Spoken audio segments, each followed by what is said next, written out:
Bueno, continuando con la explicación de la tecnología WiMAX, vamos a hablar de lo que serían las tecnologías de transmisión.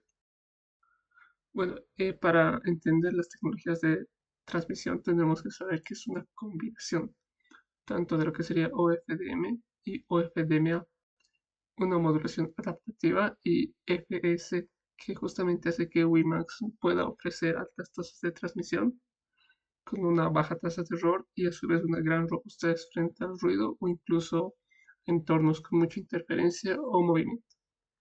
Esto lo vamos a explicar de una forma más detenida.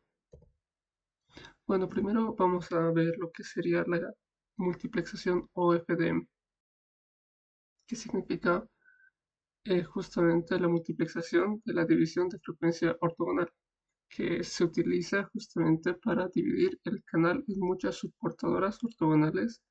¿Y esto qué es el caos? Es justamente transmitir varios datos en paralelo y resistiendo a lo que sería la interferencia y al multitrayecto. Como podemos ver en la figura, tenemos una portadora y lo que estamos haciendo aquí en OFDM es justamente dividirla en subportadoras ortogonales para hacer que nuestros datos se transmitan en paralelo. Entonces, esto nos permite una multiplexación que los datos puedan, que varios datos puedan viajar al mismo tiempo. Bueno, ahora el acceso múltiple con OFDMA. Bueno, el acceso múltiple con división de frecuencia ortogonal lo que va a hacer es que WiMAX va a asignar grupos de subportadoras a distintos usuarios de forma simultánea. Esto va a causar de que la eficiencia aumente y lo que nos va a dar es una transmisión multiusuario. Bueno, las modulaciones adaptativas. Algo muy interesante de esta tecnología WiMAX es que no usaba un solo tipo de modulación, sino que utilizaba distintas, como ser el QPSK 16QM, 64QM. Entonces, ¿cómo era la selección de cada una de de este tipo de modulaciones? Era según la relación entre la señal y el ruido, SNR. Esto justamente asegura un equilibrio entre la velocidad y fiabilidad y ser adaptada a las modulaciones según la condición de nuestro enlace. Es decir, si nosotros teníamos una poco ruido, entonces nosotros lo que podíamos hacer era hacer una modulación de 64 QM.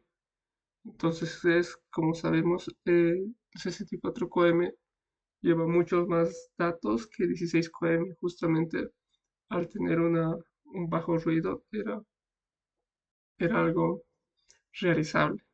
Pero en cambio si teníamos un ruido muy alto, lo que nosotros teníamos que buscar era una modulación que nos dé mayor robustez.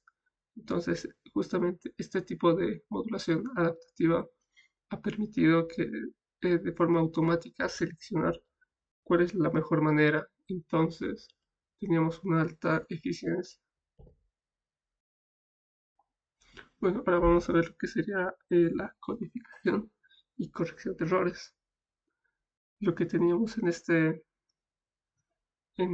en esta tecnología era una técnica que se llamaba corrección de error hacia adelante, que justamente combinaba a su vez otras técnicas como Solomon, convolucional o LDPC, que era un conjunto de técnicas que lo que hacía era corregir los errores sin necesidad de hacer una retransmisión.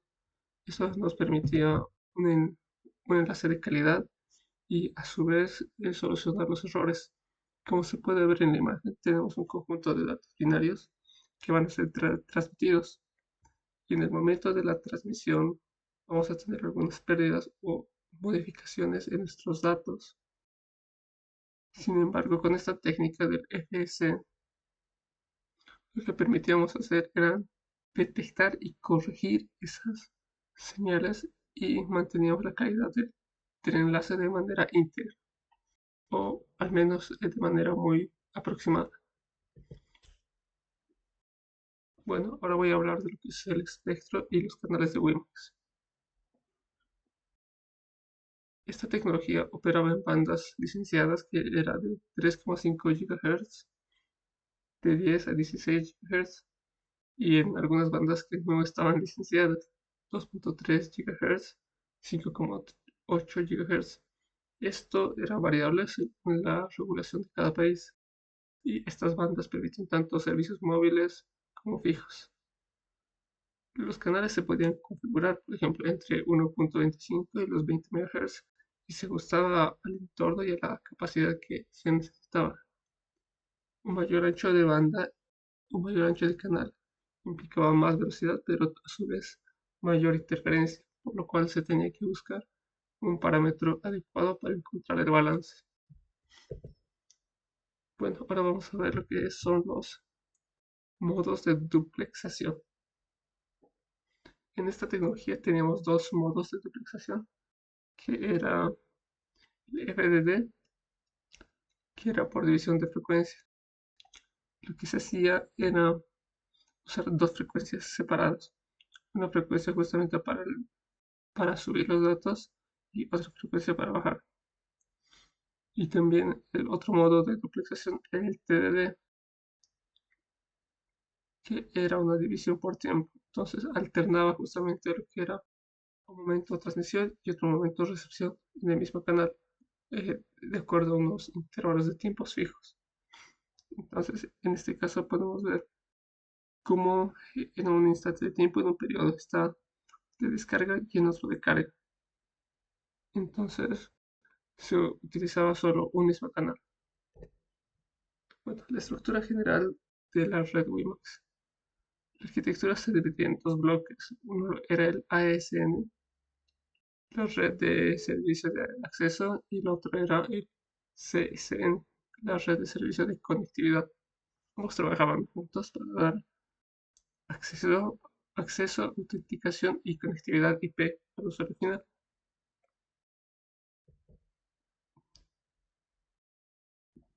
Bueno, ahora vamos a ver lo que es la red de servicio de acceso. Este incluía las estaciones base, los servidores de acceso, y se encargaba básicamente de la transmisión inalámbrica, la asignación de recursos de radio, el handover y la calidad del servicio. QoS. En cambio, el CSN, que era la red de servicio de conectividad, se encargaba más que todo de gestionar la autenticación, la movilidad y el acceso a Internet. Interconectaba la red justamente WiMAX con otras redes IP y se aseguraba el roaming, la gestión de sesiones y la seguridad. Ahora voy a hablar de lo que sería los protocolos y la gestión. En esta tecnología teníamos varios protocolos como DHCP, Radius, Mobile IP, que eran justamente esenciales para asignar direcciones IP dinámicas, autenticar a los usuarios y mantener las sesiones activas al moverse entre celdas. Por ejemplo, otra de los parámetros que teníamos que tener en cuenta era la calidad del servicio y el control de tráfico. Lo que hacíamos aquí era que WiMAX gestionaba el tráfico en la capa MAC mediante mecanismos de calidad de servicio. Esto que permitía era, esto se hacía para priorizar las aplicaciones y garantizar un rendimiento constante según el tipo de servicio. Aquí teníamos varias mediciones justamente para tener la calidad de servicio, por ejemplo, el ancho de banda, el retraso, la pérdida. Entonces, todos esos integraban justamente lo que era la calidad del servicio, y a través de esos parámetros se gestionaba el control del tráfico.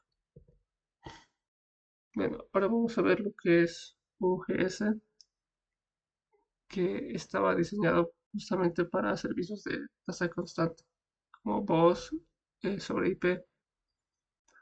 A su vez, estaba para reservar un ancho de banda fijo para reducir la latencia y la fluctuación en la transmisión. Bueno, ahora vamos a ver las clases de servicios que daba WiMAX, que son varios. En este caso vamos a mencionar RTPS, que era un tráfico variable en tiempo real. Por ejemplo, un video. Luego, otro servicio era el NRTPS, que era un tráfico sin requerimientos estrictos, como el FTP. Y por último, el PE, que era básicamente un servicio sin garantía de derecho a banda como navegación web. Bueno, vamos a hablar sobre el primero, el TPS, Real Time Polling Service.